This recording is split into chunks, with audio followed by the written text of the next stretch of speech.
Buenas tardes, mi nombre es Verona Marifer Méndez Cueva, soy integrante del grupo número 4 y por situaciones ajenas no pude estar presente. Pues mis temas son la víctima y el trauma, daño psíquico y secuelas. La víctima y el trauma. Para Tamari, la victimología es la ciencia multidisciplinar que se ocupa del conocimiento de los procesos de victimación y desvictimación, es decir, del estudio del modo en que una persona deviene víctima de las diversas dimensiones de la victimización, sean estas primaria, secundaria y terciaria, y de las estrategias de prevención y reducción de la misma, así como del conjunto de respuestas sociales, jurídicas y asistenciales tendientes de la reparación y reintegración social de la víctima.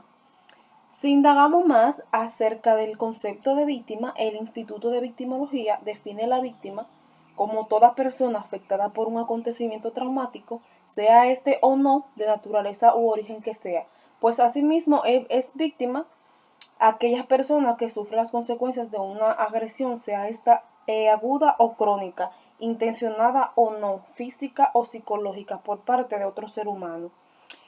En el manual de diagnóstico y estadístico de los trastornos mentales de la Asociación Americana y de Psiquiatría, en su última edición, en el capítulo que hace referencia a que otros problemas pueden ser objetivo de la atención clínica de su segunda sección, y es que este contempla algunas circunstancias que podrían dar lugar a la victimación, incluyendo algunas categorías destacables como el maltrato y negligencia, y dentro de esas categorías incluye el maltrato, el abuso y la violencia, tanto infantil como en adultos, dentro y fuera del entorno familiar.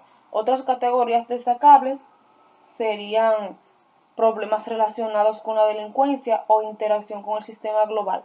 Otras circunstancias psicosociales serían sociales o ambientales, tales como los terremotos, terrorismo, tortura, catástrofes, etc. Otras circunstancias de la historia personal sería un trauma psicológico. Pues en este punto se hace una breve diferencia entre los conceptos de estrés y trauma, y es que el trauma implica una dinámica de resistencia, de tensión y de lucha que persiste mientras que los factores externos lo exigen, o más bien durante la resistencia del organismo. El trauma, por su parte, indica una ruptura, es decir, un fracaso de las capacidades de integración, una discontinuidad de la vida psíquica, bueno, pues de mi punto, para que un estrés se convierta traumático, es imprescindible que su intensidad a su naturaleza supere las capacidades de los procesamientos del sistema nervioso, dando este lugar a su dirección permanentes en la organización del mundo interno. Fases del desarrollo de la crisis. Aquí tenemos lo que es el shock o impacto agudo, que en este estado diversas actividades pueden ser emprendidas no para mejorar las cosas o para resolver situaciones, más bien para escapar de ella, para descargar la tensión acumulada. Está lo que es la resolución, que en esta fase es el núcleo central de la crisis, en la que se toma una decisión que pueda significar la salida a través de la creación de los nuevos recursos personales, de un crecimiento interno que sea apresurado, o por el contrario, a través de la consolidación del mecanismo maladaptivos de evitación y retraimiento. Y por último está la retraída final. Esta nos dice que si la crisis no se resuelve, bien o mal, en las fases ya mencionadas, se llega a una fase final, es decir, que parece en cierta forma análoga al estudio de agotamiento de la reacción general de adaptación. Pues diversos estudios de las víctimas del evento traumático tienen niveles de la salud mental inferior de la población general.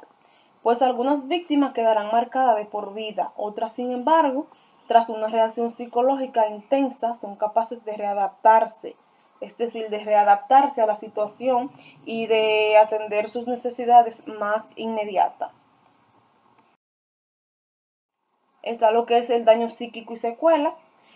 Pues el daño psíquico y secuela no es nada más ni nada menos que un proceso que Echeverría y Corral dividen en serie de fases, y una de sus primeras fases es el shock, que suele haber una reacción de sobrecogimiento con enturbamiento de la conciencia y embotamiento global, que son caracterizados por lentitud, abatamiento, pensamiento de incredulidad y pobreza de las reacciones. En una segunda fase se diluye el embotamiento y aparecen vivencias afectadas tales como la indignación, el dolor, la rabia, la culpa, impotencia y miedo, es decir, que se alteran con el momento del agotamiento. Por último está la tendencia de revivir intensamente el suceso de una forma espontánea o más bien a través de los estímulos asociados. Por otra parte, el daño psíquico puede adaptarse en dos terminologías. Tenemos terminología jurídica del daño psíquico, que estas son lesión psíquica y secuela psíquica. En la lesión psíquica hacemos una referencia a la alteración clínicamente aguda que sufre una persona, es decir, de una consecuencia de haber experimentado un suceso violento que le incapacita para hacer frente a los requerimientos de la vida cotidiana en los ámbitos ya sean personales, sociales, familiares o laborales. Pues en la lesión psíquica lo más frecuente son los trastornos adaptativos, el trastorno de estrés postraumático o la descomposición de las personas anómalas.